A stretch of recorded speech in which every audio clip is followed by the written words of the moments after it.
Um tira da pesada 4. E a pergunta óbvia que fica é se é bom. Calma aí que eu já te conto.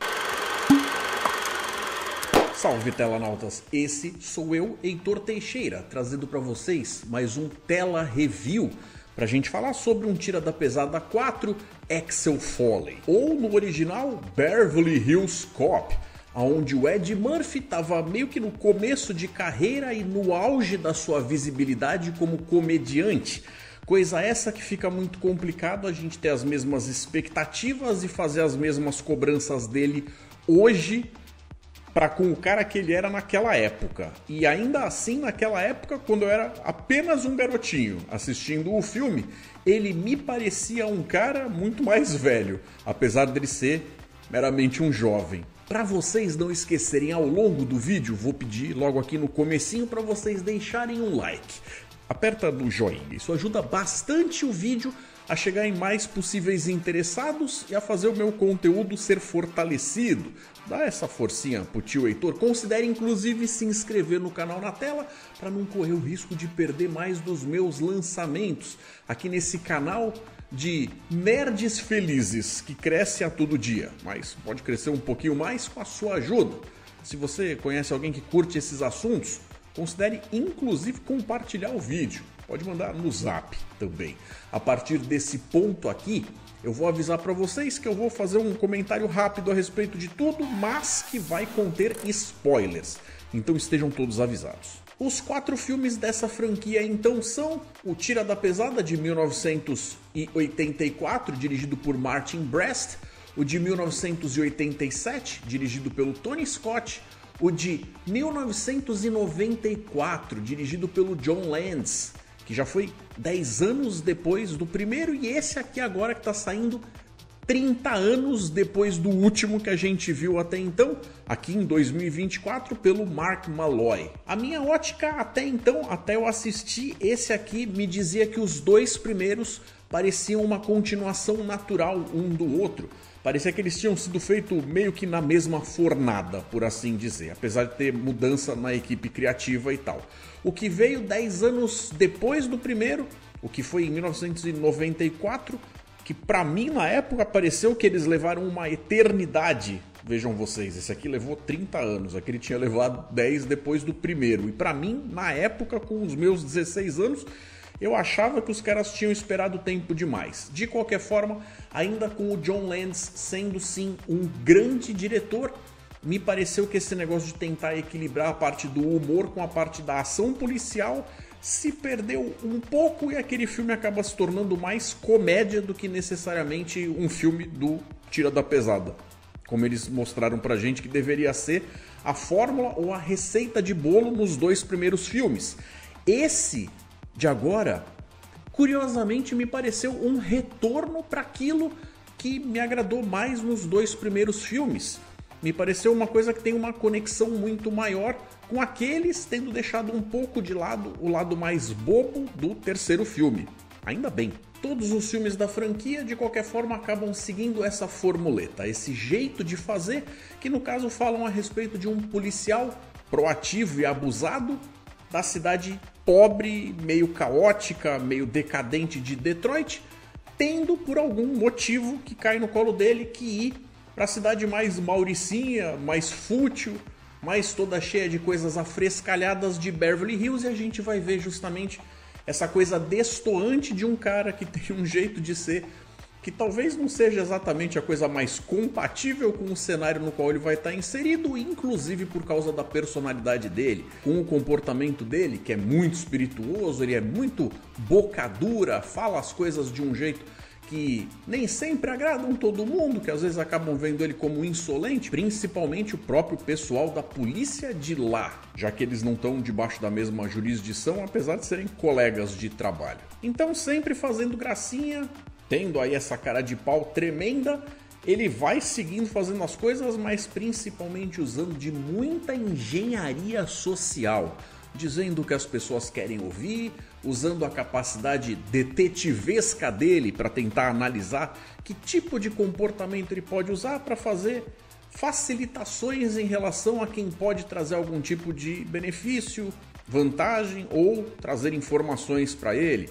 Essas nuances, quando bem escritas e colocadas no roteiro e interpretadas pelo Ed Murphy em seus momentos mais inspirados, posso dizer que valem ouro. No primeiro filme, é claro, quando ele chega lá fazendo a baguncinha dele, todo mundo torce o nariz, mas quando o pessoal até o final daquela primeira história percebe que ele é sim, apesar de um cara que faz as coisas de um jeito muito fora da regra, muito desorganizado, que não liga necessariamente para o que está escrito no livro, que coloca ordem nas coisas, a galera acaba notando que ele de fato tem a boa vontade de fazer o que é certo e acabam percebendo que ele é um parceiro do bem. Então, nessas, a gente vai acabar tendo ali alguns parceiros em amizade, como por exemplo o Billy Rosewood e o seu então parceiro John Taggart, que a gente vê de volta aqui também nesse quarto filme, o que é muito bacana, já que o Taggart não estava basicamente presente no terceiro e já fez uma tremenda falta. E é claro, assim também a gente acaba vendo figuras como é o caso do abobalhado do Surge. Com esse negócio então dele não ser de Beverly Hills, todo filme novo a gente acaba se perguntando qual vai ser a desculpa que vão dar para levar ele para lá mais uma vez.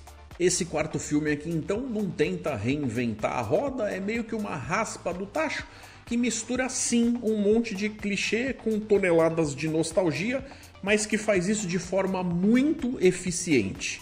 Então é aquela tal coisa de eles estão entregando mais do mesmo? Estão. Mas o que a gente queria receber? Não era exatamente isso? Como se passaram então 40 anos desde a primeira vez que a gente viu esse personagem, para que eles possam manter essa estrutura reconhecível na história, eles vão ter que fazer algumas simplificações e talvez uma ou outra forçada de barra. Como, por exemplo, substituir aqueles que eram os capitães das determinadas delegacias, tanto a de Detroit quanto a de Beverly Hills, por outros personagens que teriam sim crescido em suas carreiras e conseguido chegar lá, como se tivessem ascendido até o ponto de tomar o lugar daquelas pessoas que antes eram seus chefes, mas que a esse ponto da história ou seguiram suas vidas em aposentadoria ou até faleceram mesmo. O lance é, eles acabam arranjando um jeito de manter a estrutura básica de sempre ter alguém que de alguma forma, apesar de ficar bastante fulo da vida com o personagem do Foley, acaba arranjando um jeito de passar o pano pra ele, já que quando ele faz bagunça que nem gente grande. Mas é claro, com o próprio Ed Murphy agora na casa dos seus 60 anos, também é necessário trazer sangue novo. Apesar de muitas das cenas de ação a idade dele não fazer tanta diferença assim, por N motivos, mas eles também arranjam um jeito de trazer outras pessoas com as quais ele possa interagir de uma forma mais agitada. O que é o caso, por exemplo, do Joseph Gordon-Levitt e da Taylor Page, atriz essa que está fazendo a filha do Foley dessa vez. Tem uma tremenda cara daquelas histórias que a gente já viu 1 milhão de vezes sendo contadas, do papai que vai ter que arranjar um jeito de, porque foi visto como sendo alguém que se afastou da filha, negligenciou a família e tudo mais, ter que se reconectar com ela? Sim.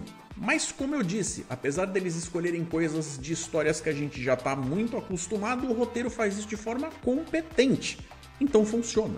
Um dos meus filmes favoritos de todos os tempos, no mínimo dentro do gênero da comédia, é Um Príncipe em Nova York. Então quando anunciaram que ia ter o 2, obviamente não teve como segurar as expectativas daquele filme que quando chegou foi muito bacana revisitar uma série de personagens em situações e tudo mais, que eram queridas e envolviam, obviamente, o Ed Murphy. Porém, posso dizer que, em algum nível, aquele filme chegou a decepcionar um pouco, porque comparar ele com o original foi até coisa muito desleal. Já que, como eu disse, o primeiro é um dos meus favoritos da vida. Dessa vez aqui, apesar de eu gostar muito da franquia do Tira da Pesada, esse chegou e, como eu disse, foi um pouquinho de mais do mesmo, mas foi algo que foi mais do mesmo, de um jeito tão do jeito que eu queria receber, que eu tô aceitando mais desse mesmo. Pode mandar. Já que a mescla da ação e da comédia tá feita, ó, de um jeito super afinado e condizente com o que a gente viu nos melhores filmes da franquia até aqui. Não parece nem que eles pararam de fazer esses filmes por 30 anos. Verdade mesmo. O que talvez valha fazer uma nota, que vai um pouquinho contra isso que eu tô dizendo, é a cena do helicóptero. Cena essa sim, eu achei que passou um pouquinho do ponto. Acho que eles tivessem feito um pouco de menos questão de fazer graça e esticar um pouco menos a cena, ela tinha feito mais sentido. Já que ela talvez tenha sido a parte mais nonsense dentro de um filme que não se deu ao luxo de seguir tanto por esse caminho. Tem alguns casos onde atores vão revisitar velhos personagens que fizeram sucesso anos atrás, às vezes algumas décadas atrás, e a gente acaba vendo que o cara se tornou até um ator muito famoso, aquele negócio todo, mas quando vai interpretar o tal personagem, parece que é o ator fazendo um cosplay de um personagem que já interpretou um dia. Aqui, dessa vez, eu posso dizer que eu senti que o Ed Murphy conseguiu encontrar plenamente o Axel Foley que ele tinha entregue pra gente lá atrás. De uma forma que, apesar de eu achar que com tantos anos de diferença entre a última vez que a gente viu ele e esse momento aqui, pessoas claramente mudam muito na vida e tudo mais, é de se esperar, mas nós, enquanto audiência, vamos comparar com a nossa última memória daquele determinado algo. E nesse quesito, eles conseguiram, na minha opinião, fazer as duas coisas. Mostrar que muita coisa na vida dele mudou de fato, mas que ele ainda é essencialmente a mesma pessoa, reconhecível e tudo mais. Uma outra coisa que eu achei interessante que eles puxaram para poder colocar aqui, quase como se eles estivessem meio que fazendo uma leitura da mecânica usada dentro da própria estrutura da franquia para fazer ela se mover para frente, é quando eles questionam a respeito das prioridades desse personagem, sendo que é como se ele de fato valorizasse estar no meio do calor da ação, como se aquilo motivasse a vida dele. Em algum momento ele até fala que quando a coisa tá pegando fogo é o momento em que ele mais relaxa. E aí fica aquele negócio de será que isso não está se colocando na frente de outras coisas que em diferentes fases da vida vão ocupando outros lugares mais hierarquicamente mais altos na vida de alguém, como por exemplo a própria família? Essa é uma discussão que está dentro do filme e eu achei que eles conseguiram passar por cima disso sem quebrar o ritmo e tirar a nossa atenção da história que é o que está sendo contado no filme em primeiro lugar. Outra coisa que vale a pena mencionar também é que a trilha sonora tá super no ponto. Conseguiram trazer de volta todas as músicas que quando a gente escuta a gente já se sente em casa dentro da franquia, apesar de terem trazido algumas coisas novas também para contextualizar no momento atual da humanidade, o que é de se esperar, claro.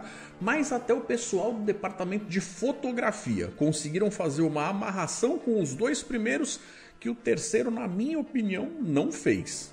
Então, tendo gostado bastante e me divertido com esse filme, que não mudou minha vida, mas alegrou a minha noite enquanto eu estava assistindo, eu posso dizer para vocês que eu conseguiria assistir mais um. Então, se eles fizerem aí Tira da Pesada 5 e continuarem fazendo com esse grau de qualidade aqui, pode mandar. Titio Heitor vai assistir feliz da vida. E vocês já assistiram esse quarto filme que tá na Netflix? O que vocês acharam? Quero saber a opinião de vocês. Vocês acham que eu tô viajando na maionese com tudo que eu disse aqui ou vocês concordam comigo? Quero ver os comentários de vocês aqui nos comentários do vídeo. Fiquem tranquilos que eu respondo. Então é isso, galera. Trazendo aqui pra vocês mais esse review de um filme que tá aí em estreia para todo mundo se divertir e que o Titio Heitor recomenda. Vou deixar para vocês mais 2 sugestões de vídeo para vocês seguirem com o meu conteúdo. Um forte abraço, galera. E até mais.